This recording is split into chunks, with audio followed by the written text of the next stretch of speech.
Hello guys, അപ്പോൾ നമ്മളിന്ന് ഉണ്ടാക്കാൻ പോകുന്നത് കൊഞ്ച് തീയലാണ്.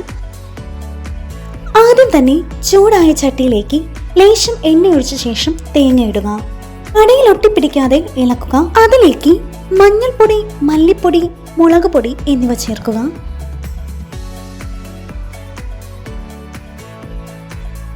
വീണ്ടും നന്നായി ഇളക്കിക്കൊണ്ടിരിക്കുക. ഇതിലേക്ക് ആവശ്യാനുസരണം ഉലുവാപ്പൊടി കൂടി ചേർക്കുക. ഉലുവ വറുത്ത് പൊടിച്ചത് തന്നെ ചേർക്കാൻ പ്രത്യേകം ശ്രദ്ധിക്കണം. പാകമാകുമ്പോൾ തേങ്ങ ചൂടാറാനായി മാറ്റിവെക്കുക. ഇനി ഇതിലേക്ക് ആവശ്യമായിട്ടുള്ള ചെറിയ ഉള്ളി, പടവലങ്ങ, ഇഞ്ചി ചതച്ച് തന്നെ എടുക്കാൻ ശ്രദ്ധിക്കണം. അരിഞ്ഞു വെച്ച തക്കാളി, കറിവേപ്പില, പച്ചമുളക് ഇത്രയും അരിഞ്ഞ് വൃത്തിയാക്കി വെക്കുക. ഇതിന്റെ പ്രധാന ഇൻഗ്രീഡിയൻ്റായ കൊഞ്ച് കൂടി വൃത്തിയാക്കി വെക്കണം. ഒപ്പം തന്നെ നേരത്തെ തയ്യാറാക്കി വറുത്തരച്ച തേങ്ങ കൂടി അരച്ച് വെക്കുക. ലേശം പുളി കൂടി പിഴിഞ്ഞു വെക്കുക. ഒരു കടായി അടുപ്പത്ത് വെച്ച ശേഷം ലേശം എണ്ണ ഒഴിക്കുക. എണ്ണയൊഴിച്ച് കടുക് പൊട്ടിക്കുക. എണ്ണ നന്നായി തിളച്ച ശേഷം മാത്രമേ കടുകിടാൻ പാടുള്ളൂ. അത് പ്രത്യേകം ശ്രദ്ധിക്കണം.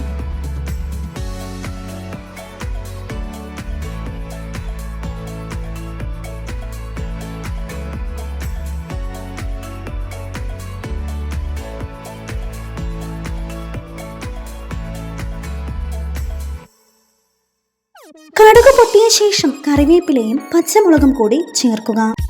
ഒപ്പം തന്നെ തക്കാളി ഇടുക. ഇതോടൊപ്പം തന്നെ അരിഞ്ഞു വെച്ചിരിക്കുന്ന പടവലങ്ങ, ചെറിയ ഉള്ളി എന്നിവ കൂടി ചേർക്കുക.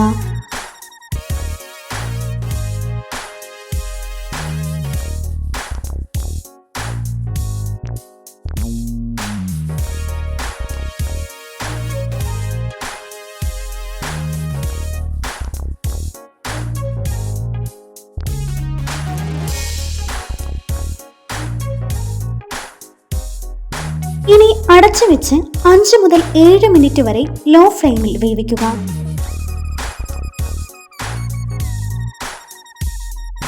ഇടയ്ക്ക് അടപ്പ് തുറന്ന് ഇളക്കി കൊടുക്കാവുന്നതാണ്. അടിയിൽ ഒട്ടിപ്പിടിക്കാൻ പാടില്ല.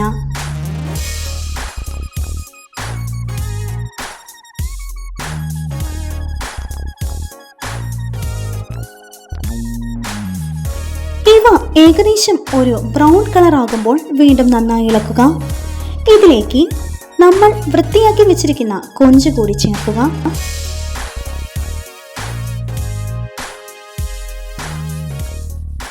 ഒപ്പം തന്നെ നേരത്തെ തയ്യാറാക്കി വെച്ചിരുന്ന പുളിയുടെ ചാറും ഒഴിക്കാൻ മറക്കരുത്. ഒപ്പം ആവശ്യാനുസരണം ഉപ്പ് ചേർക്കുക.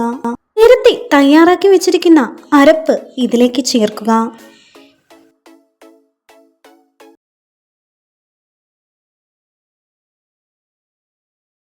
ആവശ്യത്തിന് വെള്ളം ചേർത്ത ശേഷം അടച്ചു വെച്ച് വേവിക്കുക. ഇടയ്ക്ക് അടപ്പ് തുറന്ന് അടിയിലൊട്ടാതെ ഇളക്കാൻ ശ്രദ്ധിക്കണം. എളുപ്പത്തിൽ തയ്യാറാക്കാവുന്ന കൊഞ്ച് തീയൽ ഇവിടെ റെഡിയായിട്ടുണ്ട്. ഒരു തവണയെങ്കിലും കൊഞ്ച് തീയൽ ഇങ്ങനെ തയ്യാറാക്കാൻ ശ്രദ്ധിക്കണം. വീഡിയോ ഇഷ്ടമായാൽ ലൈക്ക് ചെയ്യാനും മറ്റുള്ളവർക്ക് കൂടി ഷെയർ ചെയ്യാനും മറക്കല്ലേ.